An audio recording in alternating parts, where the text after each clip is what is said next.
有關廿幾日，立法委員老提方民意推表，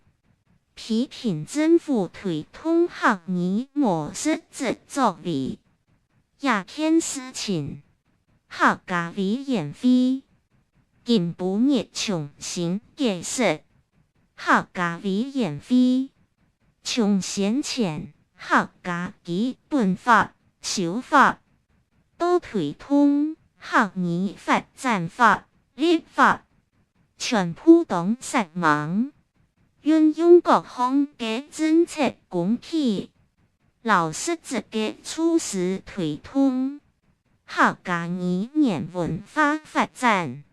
就是希望做得本客語重新轉到公共領域，營造客語使用環境，